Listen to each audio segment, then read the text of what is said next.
Hey guys, welcome back to Let's Unpack That. That's Lydia. That's Nina. Yay! And we're here to talk to you about our favorite thing ever, Twilight. Yes. Yeah. Welcome back. How have you been, Lids? I've been fine. You know, we're recording this on a rare Tuesday. It is a rare Tuesday, and it's a rare Tuesday that it worked out. It's a never Tuesday. Yeah. Because we had a 3-day weekend, and somebody didn't do her reading. Yeah, because I started my new adult job and was sleeping whenever I wasn't at the new adult job because work is hard. And then today I woke up and it was a complete blizzard outside, so much so that our internet was having issues because Colorado hates us. So I had to text Lydia and say, hey, you know how I had to postpone our recording again? Yeah, we might have to do that one more time. But fortunately, here we are, and we are doing well, and we're going to talk to you guys about Twilight, chapters 9 and 10. So if you're reading along with us, which I don't know why you would be, you will know that the next two chapters are based on the rest of the conversation in the car between Edward and Bella as he is driving her home from Port Angeles after saving her life from a group of thugs. And then chapter 10 is the following day when they're back at school together and they actually end up having lunch together, like a cute little date like you did in high school. You just sat with each other and held hands under the table, and that was dating. And Jessica finds out a little bit about it. Any opening thoughts, Lids? Well, just to complete the intro, this is a podcast where we read books that we read in middle school and analyze them from literary and socio-political perspectives. I'm sorry, I just had to say the rest of the thing. Yes. Also, I will excuse your tardiness for this week and this week only, because I have nothing else to do with my life other than edit this podcast and write my novel, which I have actually been doing lately. I know, I saw your tweet. Both of your characters have sold their soul. Congratulations. Yeah, I think I figured that out. I think, Yeah? Yeah, they're gonna make a deal with the thing. And then Oh, great. the rest of the story is gonna be a girl power, let's band together instead of competing. Hey, what a great theme. So now my character is becoming a badass. Congratulations. Disrupting political authority. Hey, like my D&D character. True, but a little bit less violently. A little less violently? Yeah. That is true. And a little, more present, unlike you were this last session. I know. Like I said, adult job, fell asleep. Couldn't help it. You're lucky I kept rolling for you. I am lucky. Did I thank you for that already? I don't know, but I accept thank your you. thanks now. Yes. So let's talk about chapter 9. Edward and Bella are still in the car together. He's driving her home from Port Angeles, and he's driving really fucking fast. Really fast. And Bella asks how he found her, and he says, I followed your scent. Now keep in mind that he hasn't said yet what he is. He's just allowed her to guess and confirmed or denied it. Following your scent is the new sexy kink. That's all. Ugh. Sorry. No, but I also like how Bella goes, I filed it away for future study. Like, no, let's explore that right now. Oh, all right, all right. Great. Let's start there. Yeah, but the thing is, he hasn't confirmed anything. She's basically asked him a ton of questions. He's evaded pretty much all of the answers. And then is just driving her home being like, I followed your scent. And she takes it completely calmly. Like, all right, cool. But he could totally be bullshitting. It's fine. Who cares? She's into it. Bella's a freak. Oh, goodness. Into some freaky shit. At this point in the story, I would be, like, in Bella's place, I would totally be expecting this to be one big prank. Like, I never technically lied to you, but I wasn't totally forthright. I'm actually a totally normal person who just acts a little weird. I would be expecting to be kidnapped and murdered. Yeah, that too. I also like how he says, I don't listen to everybody talking in their minds because it's, quote, easier to seem normal, end quote. But, Edward, buddy, if that's you being normal by not talking, staring at people, and being quiet as fuck, like, we need to retalk. We need to discuss what normal is. First of all, normal isn't a real thing. There's no concept of it. But also, you're like the farthest thing from normal ever. And I really hope it's working out for you. That, I actually laughed out loud when I read that. I was like, you're acting normal? How? Yeah, oh my goodness. like, this is another point in the story where I wonder how the fuck they went this long without being caught. You've got all these kids who act super weird and who, like, are all brooding and beautiful and chill and whatever. How have you not been, like, suspected of anything? Like, yeah, they're the town weirdos, but it's really Carlisle Cullen who saves the whole family's image because he's a good doctor. Everybody else is shit at staying stealth. Carlisle is carrying the family. Get with the program, Cullens. Yeah, pull your own weight. Also, he can read people's minds now? Dude, that's my worst nightmare. Someone reading my mind. Do you know what shit goes through my mind? You don't, because you don't read my mind. And thank God for that. Yeah, it's a lot of shit that goes through my mind, too. And I'm like, wait, I'm thinking all this shit. Is this me? No, of course it's not me. This is another part of the age-old question. Am I my thoughts? Which is complicated, and I'm not going to get into it for fear of scaring myself. But, like, even if you could read somebody's thoughts, like, not everything they think is truly what they think. Like, things just pop into your head. And it also makes me wonder about the mechanics of this. Like, does he read words that pop up? Does he read people's minds? Like, an image pops up and he can see that image of what they're seeing in their mind's eye?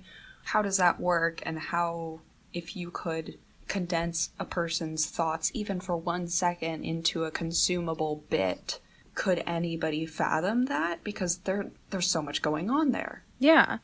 And I think the word you're looking for is an intrusive thought. Yes. Or l'appel du vide, call of the void, apparently. Yes. It's actually a psychological thing where people will have these random intrusive thoughts that can be really dark or really violent or, completely off topic. And it doesn't mean that they're going to respond to them or even that they think it's a good idea or want to do anything about them. It's just, they go through. Right. And it's not like any of that is straightforward. Yeah. It would be a jumbled mess. So, I guess, magic, do. Yeah.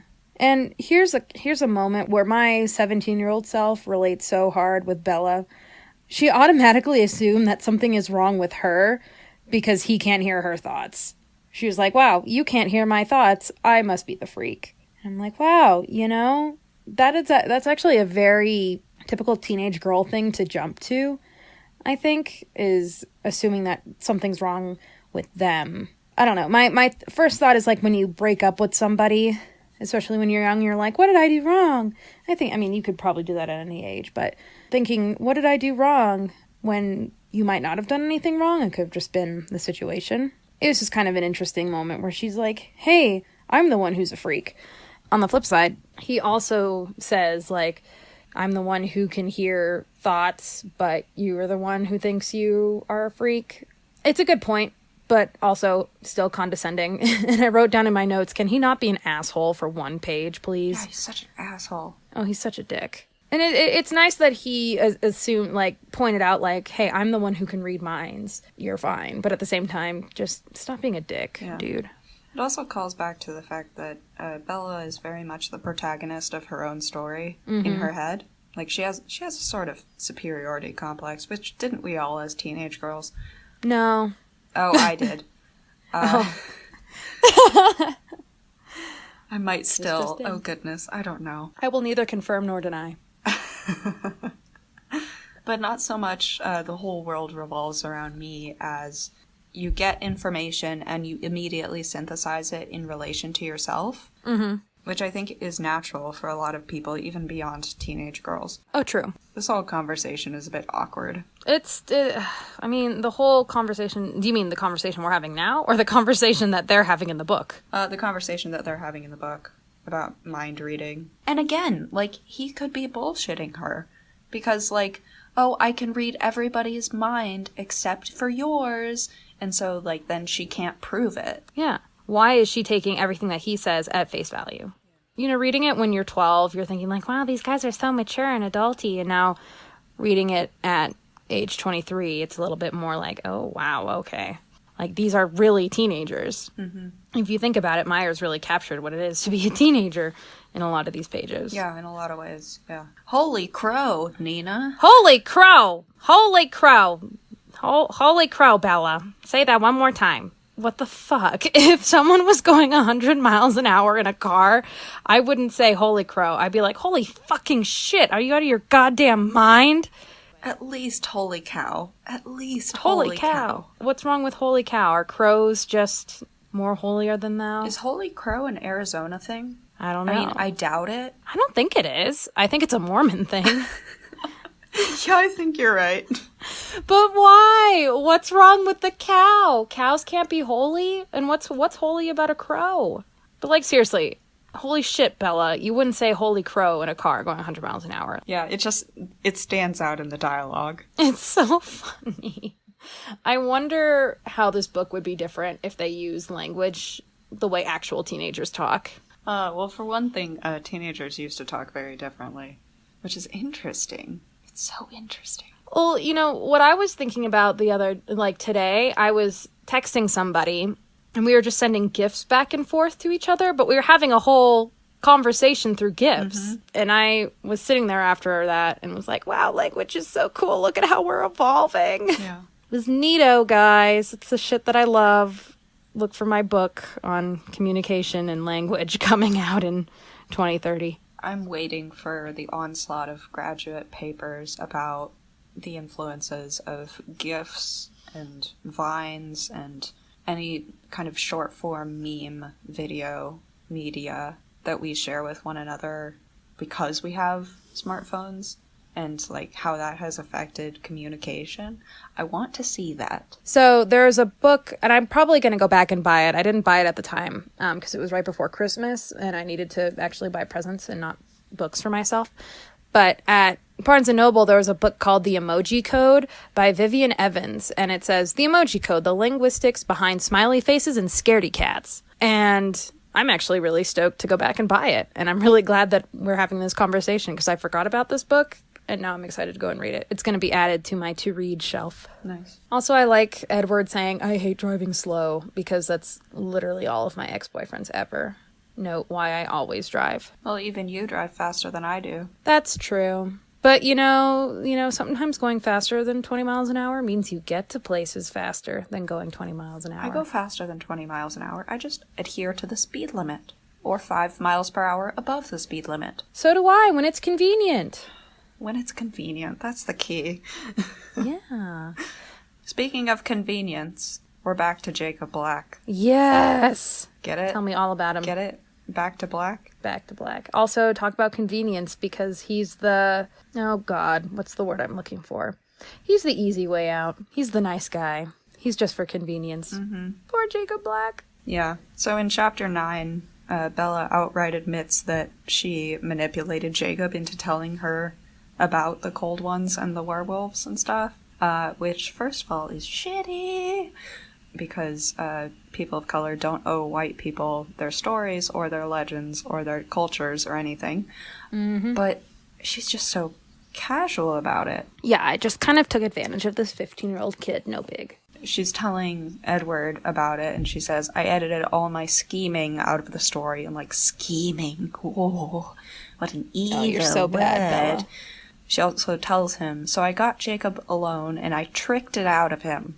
And then only Edward says, poor Jacob Black. Honestly, he's probably being ironic there, but, like, poor Jacob. Poor Jacob. He's got tricked. Speaking of Jacob Black... People are fucking shit. And white people being shitty towards Native Americans. This week, a video went viral of this Native American man chanting and playing a drum, and a bunch of Catholic white kids from a Catholic school standing around him wearing MAGA hats and just jeering and laughing and imitating dances and like...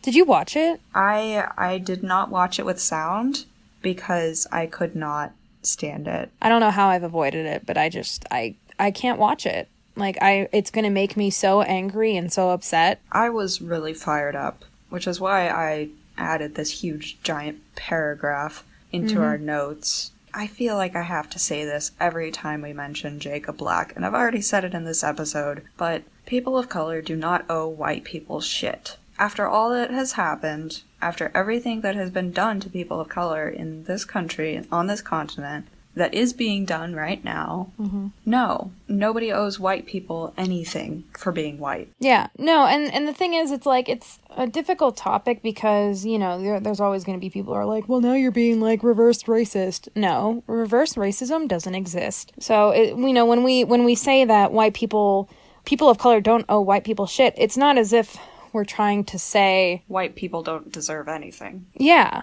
obviously there are people... good and bad of all colors and ages, but you can't ignore the fact that there is a history, especially in our country, of white people mistreating people of color. And I think we like to ignore that and say, oh, everything's fine, we've done a great job, look at all the things we've done, but, you know, at the cost of so many lives and the dignity of so many people. I don't know about you, but I know I don't want to come up with the stance of being like, I hate white people, because I don't, but I hate that white people will sometimes forget the fact that there has been some shitty things done and we still somehow seem incapable of apologizing or making up for those mistakes and acting like acting like the white race is the perfect race or whatever. Yeah. The fact that we still have we have Nazis in our country again. Like, are you kidding me? To me, the problem has always been systemic, and the evidence has always been individual. It comes down to these moments of seeing the faces of that one white boy in the middle, standing right in front of that Native American elder in his face. It comes down to those individual moments where we actually see it in action. System is shitty, and always has been shitty, but it doesn't mean we can't solve it on individual levels. I don't know, like, not manipulating somebody into telling you their family history. Yeah. Like, I saw the tweet of somebody saying that the boys should have to do community service on a Native American reservation, which is like, no, don't. You're putting people in danger. Along with the whole people of color don't owe white people anything. That doesn't only apply to, like, personal narratives and cultural experience. That also applies to education. Yeah. It is not up to people of color to educate white people on their struggles. Because oftentimes, those people of color do not have as much of a voice as those white people will. So that's my rant on that. As a rule, don't use people. It's not use people. But especially don't use people of color, because people of color have been used in so many ways throughout history, and it's not cool. It's really not cool. Let's not do that shit. Please tell me about vampires, Nina, or I'm going to get upset again. Well, I can. At one point, Bella goes, it doesn't matter that he's a vampire. Like, she straight up tells him, I decided it didn't matter. This is such a teenager thing to do. Like, this is like, I mean, how many people have pushed signs away and been like, oh, it's okay that he has, like, this violent past or whatever. It's okay that you're not human. I love you anyway because you're pretty and sparkling. And the thing is, they haven't had more than like 3 conversations. And I just really think it highlights the fact that Bella and Edward are in fact teenagers. And as much as Bella claims to be an old soul and Edward is 100+ years old, technically they're still just 17. You know, mentally, Edward's brain hasn't changed since the time he was 17 because he's literally frozen in time. And Bella is... You know, she can say as much as she wants that she was an old soul and that she had to grow up. But, you know, same thing could be said about me or anyone. And I know I still did stupid shit when I was 17. And that doesn't change. Your brain doesn't finish developing until your mid-20s. And I think men take longer. But I was looking it up. And the prefrontal cortex of your brain, which is responsible for decision making, is still in development until about the age of 22. And teenagers, it's a known fact that teenagers have poor executive function. They have poor decision-making skills. They literally cannot think things through in the same way you or I would. You know, I remember my decisions at 17, #yikes. That's my yikes moment, is thinking about decisions I made when I was in high school. Executive control doesn't develop until the last stage of brain development before you start to decline, which is approximately age 23.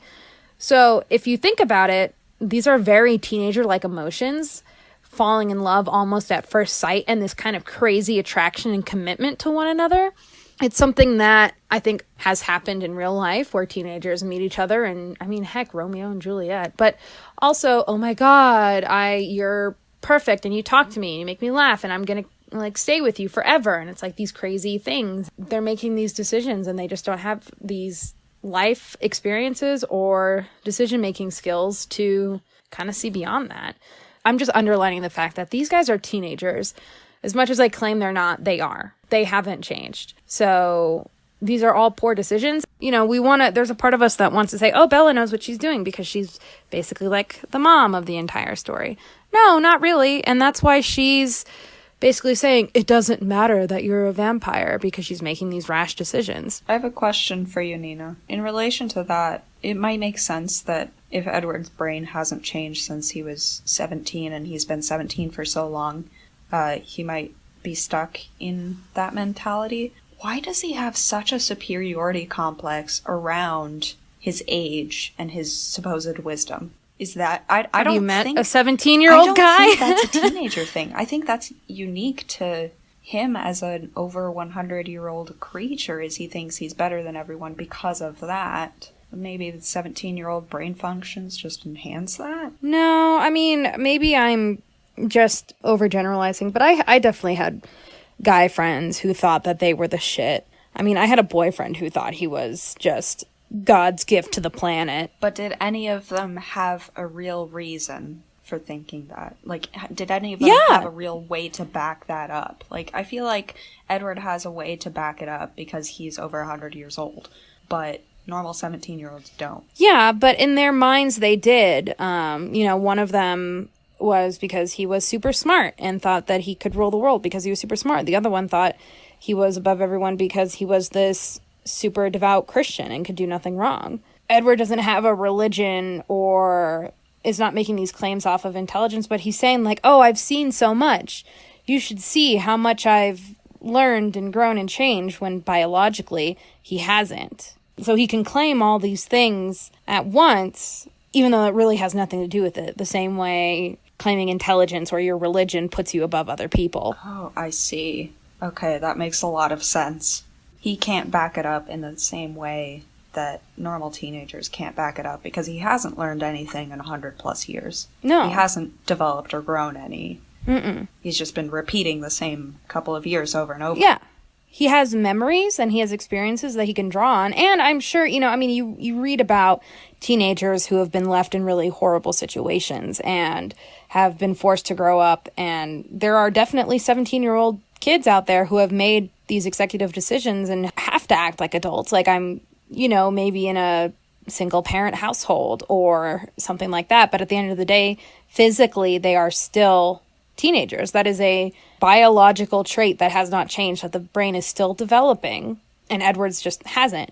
I don't know. His story, I think, is just so different on so many levels, and I see him as a very typical teenage boy. That makes more sense, and it goes back to a question that I had. I want this to be the episode kind of where we talk about immortality. Yeah. And how that works, and like, what would you do if you didn't have to sleep at all? That would be wonderful. But what is the use of immortality if you just keep repeating the same 2 years of high school over and over again and don't develop any? Yeah. And don't learn any and don't grow up? Let's start with the first of those. What would you do in your spare time, Nina? Oh my God. Well, you know me. I'd be riding horses all the time and getting better. You'd be on time to D&D. I'd be on time to D&D. I would be riding horses and developing my passion because that's what I love in life. But then, you know, I would have probably also done a lot better in school. Like, God knows I would have done a lot better in school and probably would still be in school right now because I've always loved it. I've always loved learning. I have a lot of interest in a lot of different things in different fields. And if I hadn't been sleep deprived so much, I probably would still have the energy and the drive to keep going. And then also, if I didn't have to sleep, I could be working. So I could afford to go to work and go to school and horseback ride. And I mean, I don't know if I would necessarily say that I would be making myself a better person, but there are topics that I want to know more about. There are subjects that I want to be well versed in, maybe for just a selfish reason, or maybe in some way to use for the good of the planet, I'm not going to go out there and say, hey, I would be a really good person if I didn't have to sleep, because I'm not going to make that claim. But I know that I would be wanting to learn a lot about the world, because that's what I want now, is to understand how the world works and understand different things about it. I definitely wouldn't be repeating high school so many times over and over again, especially if I were over 100 years old and had the money to pay for higher education. Mm-hmm. And again, that could be totally just blowing my own horn. But I would like to think that I would be doing at least learning and trying to understand stuff and not, preying on teenage girls. I would read a lot. Oh, yes. Just all night. Read all night and not be tired in the morning. Love it when you talk dirty. That's a great one, though. So, in that case, what is the use of immortality if you just keep on repeating the same 2 years over and over again? And that brings me also to my other question. If Edward is so fucking dangerous like he claims, why does he still go to school? I don't know. Why do any of them go to school? Haven't you ever met the guy that's like, I'm damaged, you need to stay away from me because I'm just gonna break your heart? No, that's but Edward. He's literally dangerous. I know he is. But, you could make an argument that so are the kids that go, I'm dangerous, because, Just fucking homeschool them and let them do whatever they want. Just never leave the house, don't talk to other people, never socialize, work from home. Always. Forever. That'd be nice. Get a dog. Let the world depopulate a little bit. Oh man. If I were an immortal vampire like this, I would totally move to a tiny cabin in the Pacific Northwest where it's raining all the time. I would get my cute ass little boots, live in a cabin, be my own person, go into town once a week to get a bunch of library books, bring my dog with me, because of course I would have a dog, and also a cat, but the cat could stay at home. Cat can guard the home. It would just be amazing.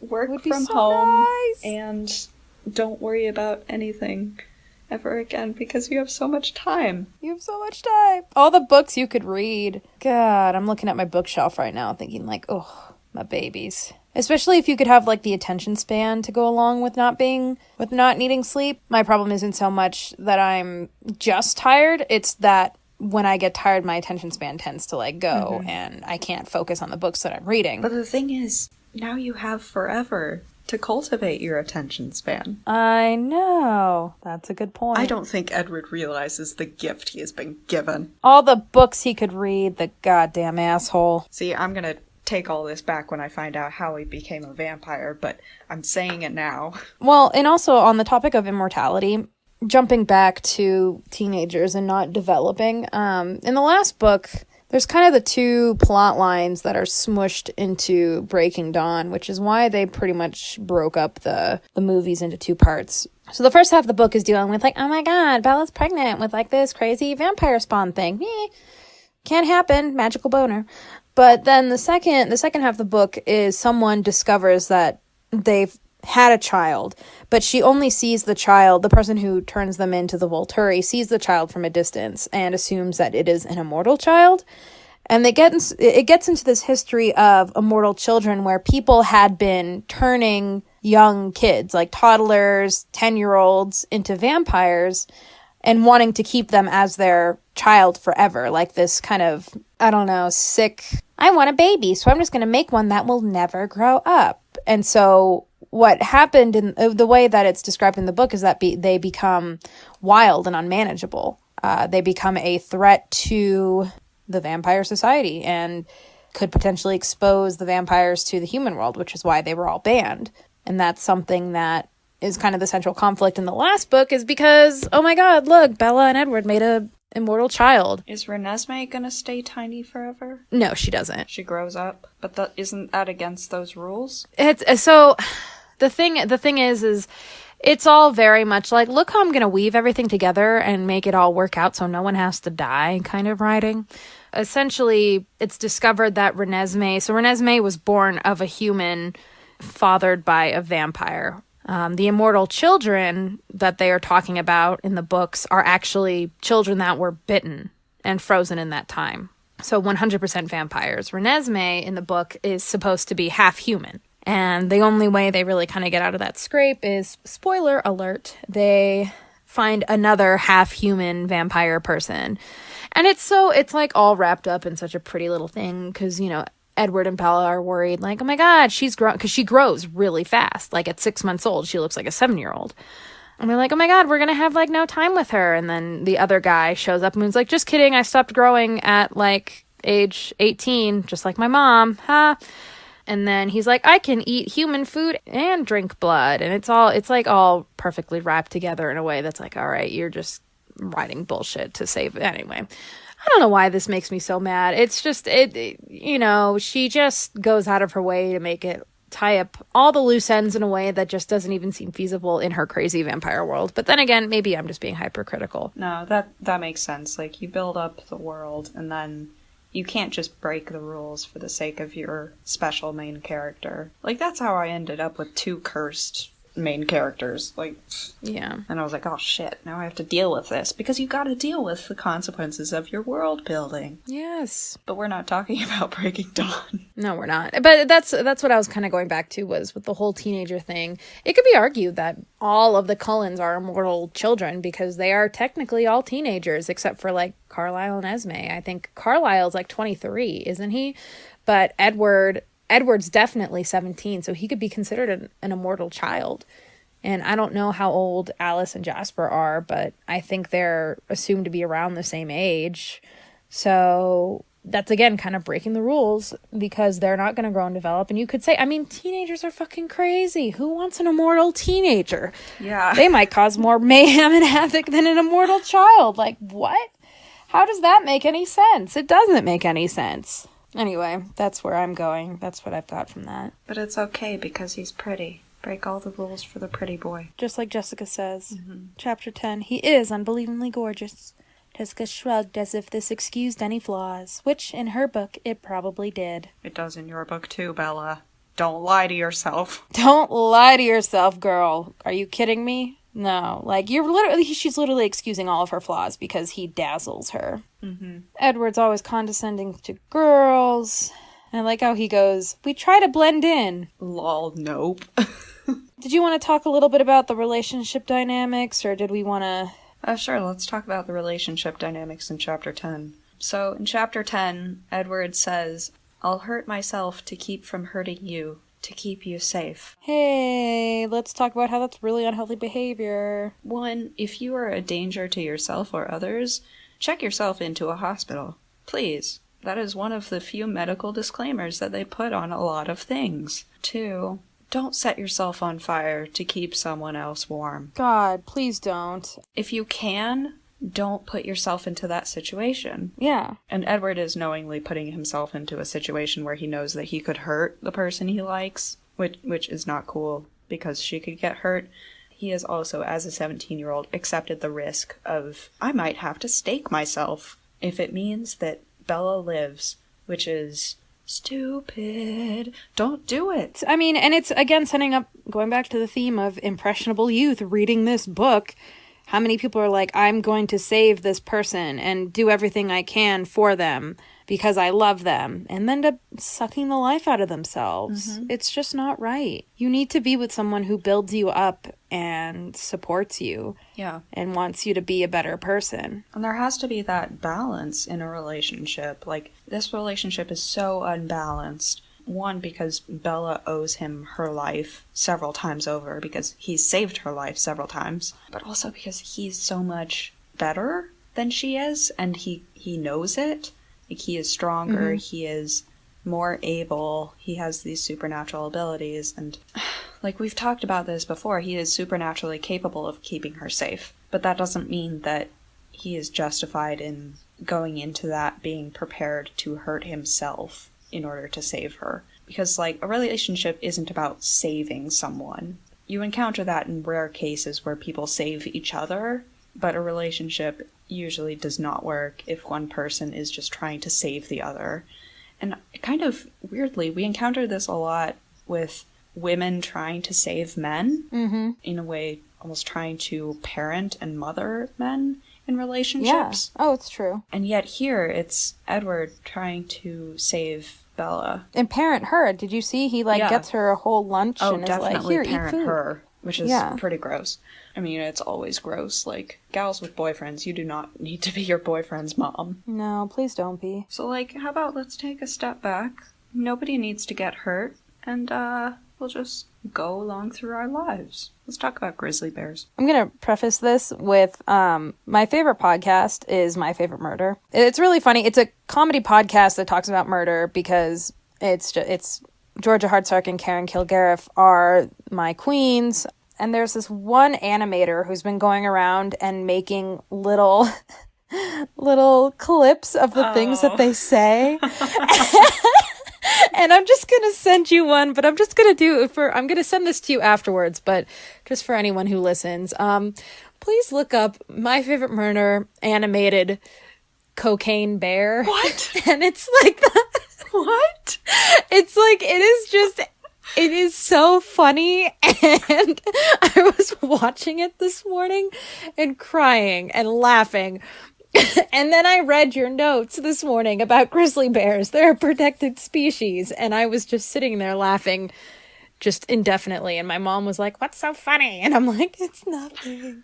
Anyway, Cocaine Bear, My Favorite Murder, animated. Go watch it on YouTube. So you had something to say to Emmett. Yeah, fuck you, Emmett. Don't kill grizzly bears. They're beautiful, and they're a protected species in the northwest of the United States and Canada. Here's the funny thing about Emmett loving grizzly bears. Well, funny and kind of sick at the same time. Emmett was changed into a vampire because he was mauled by a bear, and Rosalie found him in the woods. And so now he feels the need to exert power over bears by killing as many of them as possible and drinking their blood. Great. Yep. It's a very ironic and sick sense of humor. And I was reading that and like choked and laughed at the same time because I was like, wait a minute, they talk about this. He was literally mauled by a bear. So now his favorite snack is bears.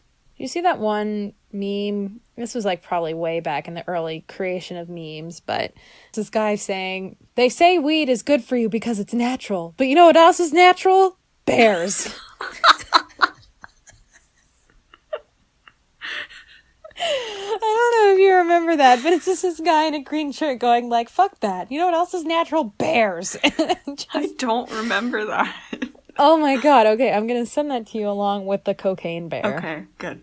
I look forward to that. Protect the bears. Yeah, protect the bears. And all of the animals that we're slowly killing. Speaking of protect all the animals, kill all the humans, I started reading a series recently. It's called Oryx and Crake by Margaret Atwood, part of the Mad Adam trilogy, and it's literally about that. Is it the same Margaret Atwood that did Handmaid's Tale? Mm-hmm. Oh. Yeah, but it's more recent. I think that's actually a theme that we've seen a lot in recent literary history. Like now we're talking, like, you know, when we were growing up, it was a lot of the post-apocalyptic faux utopia. Yeah, the government is evil stuff. Yeah. And now we're seeing, because I think it was Dan Brown's The Inferno, and the whole central conflict of that story is to prevent someone from unleashing a virus that will kill half of the population. The person who wants to do it is thinking he's doing it because it's going to save the environment and help with sustainability. And we also see that in Avengers Infinity War, because Thanos wants to come and kill half the population of the world because he thinks he's saving it. It's an interesting idea. It's like, not interesting idea. It's like, wow, that's a good idea. But it's interesting to talk about and think about, because it's kind of, if you look at the progression of fiction and how central conflicts have changed throughout our lifetime, that seems to be the new central conflict that's coming up. It's gone from humans will save the world to humans will destroy the world and we're all bad and we deserve to die. Yay. On that light note. Yeah, on that note, let's end this. Yikes moments. Yeah. What's yours? Yikes real quick. Moments. Lightning round. I was really surprised that she was so upset in the car, and she said, fought against the grief that was threatening to overpower me, page 187. Why are you so sad? He's literally a vampire. You don't have to be sad about this. Mine is on page 210. Bella says, I'm absolutely ordinary. Well, except for bad things like all the near-death experiences and being so clumsy that I'm almost disabled. Hey. Not cool. Let's not. So that's it. That's it. As always, you can find us on SoundCloud and on iTunes, as well as on Twitter at Let's Unpack Pod. Send us some stuff. give us a follow. Yeah. If you want to send us memes, we're also on Tumblr at Let's Unpack Pod. Nina, you were gonna reconstruct that.